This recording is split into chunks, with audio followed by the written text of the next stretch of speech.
धर्म का अंतिम रण धर्म क्षेत्र। धर्म क्षेत्र चैनल में आप सभी प्रभु प्रेमियों को मेरा प्रेम भरा राधे राधे।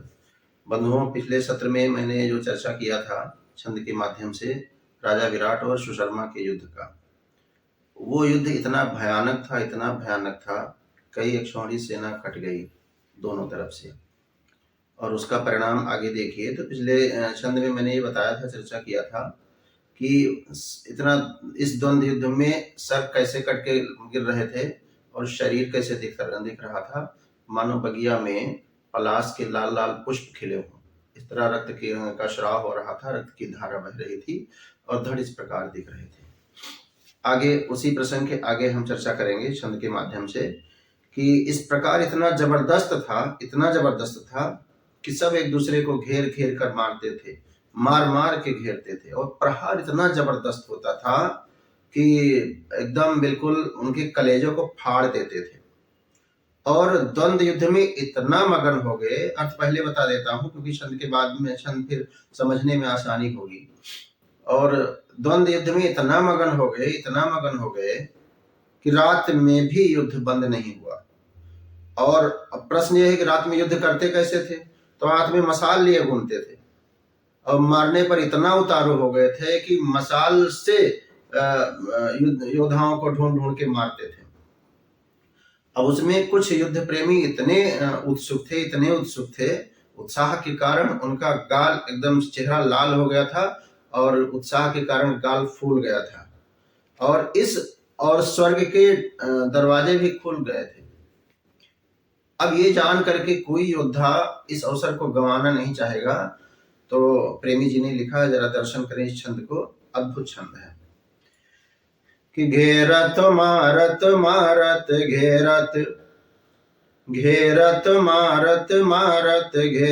घेरी करेज करई दुई टूका। इस प्रकार मारते थे कि प्रहार इतना जबरदस्त होता था कि प्रहार लगते ही दो टुकड़ों में विभाजित हो जाता था शरीर। कि घेरत मारत घेरी करेज करई दुई टूका। और रात हो युद्ध न बंद भवाइक में बरछी एक हाथ में लूका। और रात हो युद्ध न बंद भवाइक में बरछी एक हाथ में लूका। और वीरन के लिए स्वर्ग के द्वार, वीरों के लिए स्वर्ग के द्वार खुल गए। और वीरन के लिए स्वर्ग के द्वार खुला, तब के यह अवसर चूका। और जोश मजवानन के यह हाल की गाल रहे दो लाल भभूका।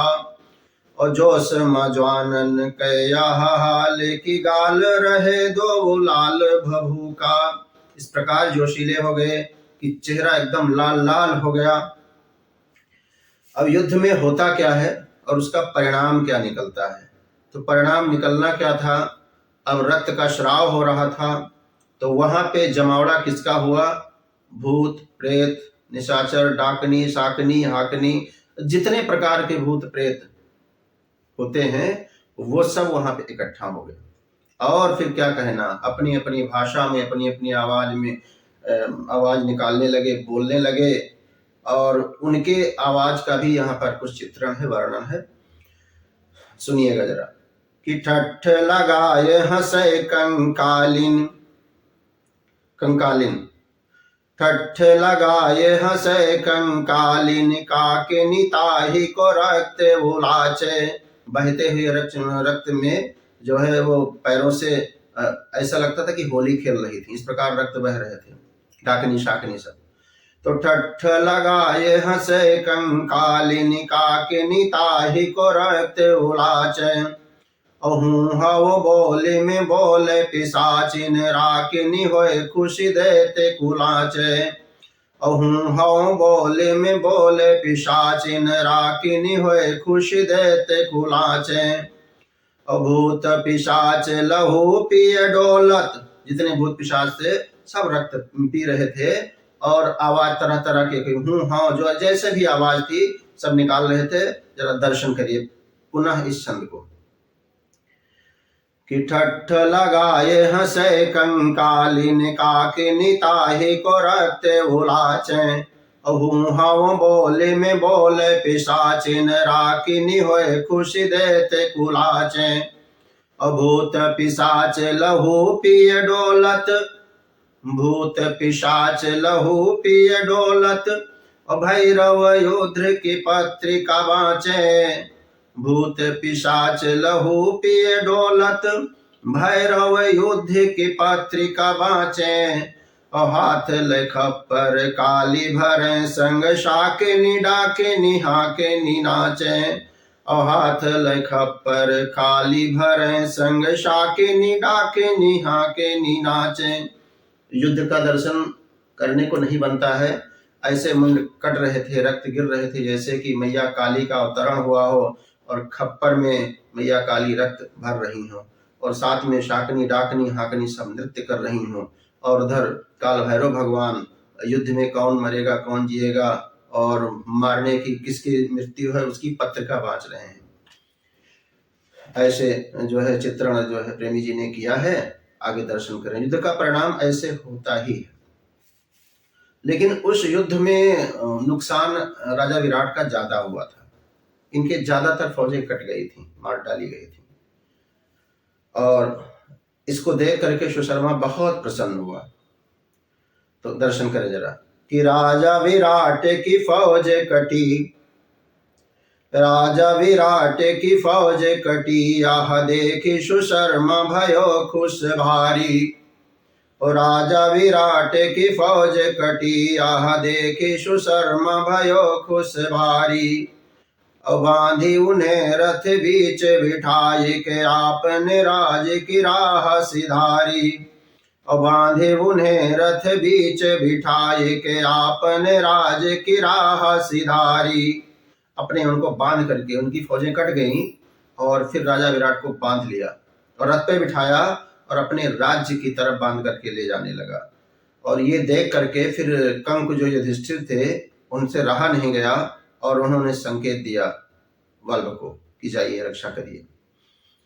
फिर से श्रवण करें जरा कि राजा विराट की फौज कटी, यह देखी सुशर्मा भयो खुश भारी। और बांधे उन्हें रथ बीच बिठाए के आपने राज की राह सिधारी। और देखत कंकु कहो तब बल्ब से, बल्ब भीम को कहते हैं, देखत कंकु कहो तब बल्ब से जा पहुंचा रथ पै बलधारी।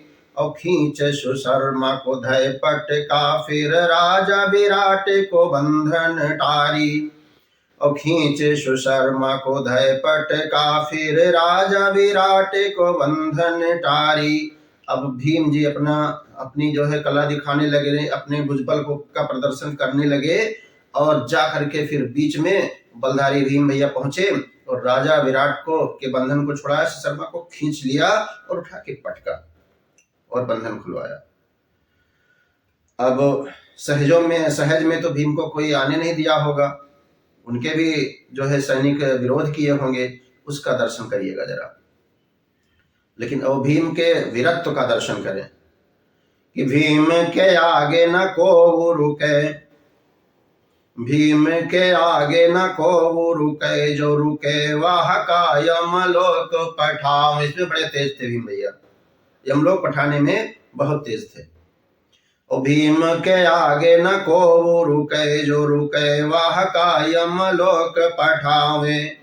और जो रथ बाज पर अगवात हिलात न दूर उछाल बहावे। और ऐसा करने में उनको कुछ ज्यादा बल का प्रयोग नहीं करना पड़ता था। ये छोड़िए, और घोड़ा और रथ उनके आगे अगर आ जाए उनको पैरों से मार देते थे और उछल के दूर गिरते थे। और तो और छोड़िए, हाथी अगर बीच में आए उसके सूंड पकड़ के ऐसा घुमाते थे कि एक बार वो आकाश में जाता था, नीचे ही नहीं आता था।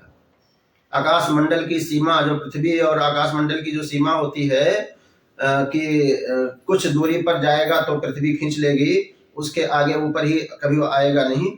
उसके ऊपर चले जाते थे, कभी नीचे लौट के आते नहीं। ऐसा भीम जी का वीरत्व था।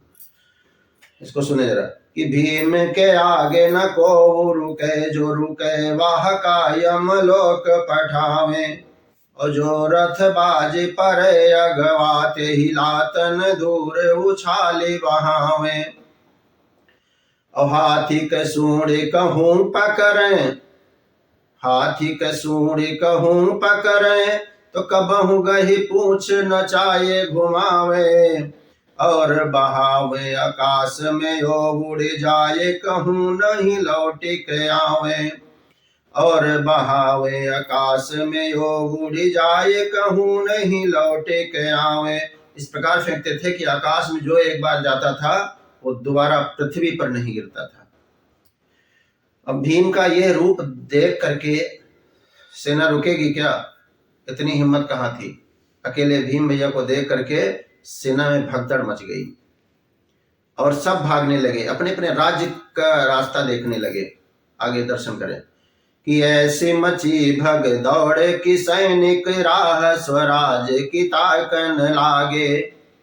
ऐसी मची भग दौड़े कि सैनिक राह स्वराज की ताकन लागे। और भीम झपेट नहीं सही पाई के वीर रणस्थली त्यागन लागे। और भीम झपेट नहीं सही पाई के वीर रणस्थली त्यागन लागे। और जे समूह पर जाए कहूँ कर, जो सामने पढ़ते थे भीम के, और जे समूह पर जाए कहूँ कर, जोरी के भीख सी मांगन लागे। भैया भीम छोड़ दो, इस बार अब तुम्हारे सामने कभी नहीं आऊंगा। और जे समूह पर जाए कहूँ कर, जोरी के भीख सी मांगन लागे। और भीम के पौरुष देख सब हथियारो बहाए के भागन लागे। और भीम के पौरुष देख सब हथियारो बहाए के भागन लागे। उनका पुरुषत्व और पौरुष देख करके सब अपने अपने अस्त्र को फेंक करके भागने लगे। आगे दर्शन करें। अब तो राजा विराट गदगद हो गए और राजा विराट को छुड़ा करके लाए थे, सुशर्मा को भी बांध करके पकड़ करके लाए थे। अब भीम जी ने क्या किया, उस सुशर्मा को राजा विराट के चरणों में गिराया और फिर कंक युधिष्ठिर जी ने उसको छुड़वा दिया। और फिर तो राजा विराट इतने गदगद हो गए, भीम भैया और युधिष्ठिर जी सब गले मिले और इतने खुश हुए कि अपने आधा राज्य को युधिष्ठिर को दे दिया। दर्शन करें कि राजा विराट को लय संग भीम सुशर्मा को बांधे के कंक पे आयो। राजा विराट को लय संग भीम सुशर्मा को बांधे के कंक पे आयो। और किंतु विराट के पैर गिराए कि कंक सुशर्मा को दीन छोड़ायो। और किंतु विराट के पैर गिराए कि कंक सुशर्मा को दीन छोड़ायो। और राजा विराट कृतज्ञ है कंक, राजा विराट कृतज्ञ है कंक बल्ब गरे मगरे लपिटायो। राजा विराट कृतज्ञ है कंक बल्ब गरे मगरे लिपटायो। और आज से आदि मत्स्य पुरी पर बल्ब कंक तेरी प्रभुतायो। आज से आदि मत्स्य पुरी पर वल्लभ कंक तेरी प्रभुतायो। हे वल्लभ और कंक, आज से मत्स्यपुरी में आधा राज्य आपका है, आपकी प्रभुता है। प्रसन्नता में आधा राज्य ही दान दे दिए और दान देना भी चाहिए था। और इतने में धर्मराज युधिष्ठिर क्या करते हैं, उनका रोल क्या होता है, आप जरा दर्शन करें और हम लोगों को इससे सीख भी लेनी चाहिए। युधिष्ठिर जी क्या कहते हैं कि कंक कहो हम राज्य चाहो नहीं। युधिष्ठिर कहते हैं कि मुझे राज्य नहीं चाहिए, मैं राज्य लेने नहीं आया हूं, यहाँ पे मैं अपना कर्तव्य निभाने आया हूं। और हम पर जो ऋण है वो ऋण उतारने आया हूं। आपका ऋण हम पर है। क्यों? 1 वर्ष मुझे आपने रुकने का समय दिया और अगर उस ऋण को मैं उतार पाऊं आपके जीवन की रक्षा करके, बहुत सौभाग्यशाली होऊंगा मैं। ऐसा मन में विचार, ऐसा कौन कर सकता है धर्मराज युधिष्ठिर के सिवा, ऐसा कौन कर सकता है। इसलिए धर्म को हमें अपने धर्म को नहीं त्यागना चाहिए। और धर्म क्या है? आर आइडियल वर्क इज धर्म। हमारा आदर्श परक, आदर्श पूर्वक हम कार्य करें, वही हमारा धर्म है। हमारे सारे कर्म अगर आदर्श से युक्त हों, वही मेरा धर्म है। युधिष्ठिर की वाणी को सुनिएगा कि कंक कहो हम राज्य चलो चाहो नहीं, कंक कहो हम राज्य चाहो नहीं, आपन में कर्तव्य निभावा, और हाड़ में लोनो समायल आपो के ताके अदा करे अवसर पावा। आपका लोन, आपका कर्ज मेरे अस्थि पंजर में समाया हुआ है, इसलिए वो नमक का ऋण उतारने का समय आया और मैंने वो कर दिखाया। फिर से श्रवण करें कि कंक कहो हम राज्य चाहो नहीं, आपन में कर्तव्य निभावा, और हाड़ में लोन समायल आपो के ताके अदा करे अवसर पावा, हाड़ में लोन समायल आपो के ताके अदा करे अवसर पावा। और या विधि से बची सेन बटोरी के, या विधि से बची सेन बटोरी के, राज्य की ओर पयान करावा, और उत्साह रण स्थल में भरे युद्ध विजय कर डंक बजावा, और उत्साह रण स्थल में भरे युद्ध विजय कर डंक बजावा। और इस प्रकार युधिष्ठिर ने कहा कि मैंने अपना कर्तव्य निभाया है, और जितनी सेना बची हुई थी उसको सबको इकट्ठा किया और उसमें उत्साह भरा, और फिर क्या कहना था, युद्ध का उद्घोष किया, युद्ध का डंका बजा दिया। अब बंधुओं, आगे के सेशन में बड़ा भयंकर युद्ध होगा और बहुत रुचिकर प्रसंग है, वो आगे के सत्र में हम सुनाएंगे। वो प्रसंग क्या है? अब अगले दिन दुर्योधन की सेना आएगी, सारे कौरव आएंगे और ये छिपे हुए पांडव ये युद्ध करेंगे। आगे का प्रसंग आगे के सत्र में सुनाएंगे। आप सभी बंधुओं को मेरा प्रेम भरा राधे राधे। बहुत बहुत धन्यवाद।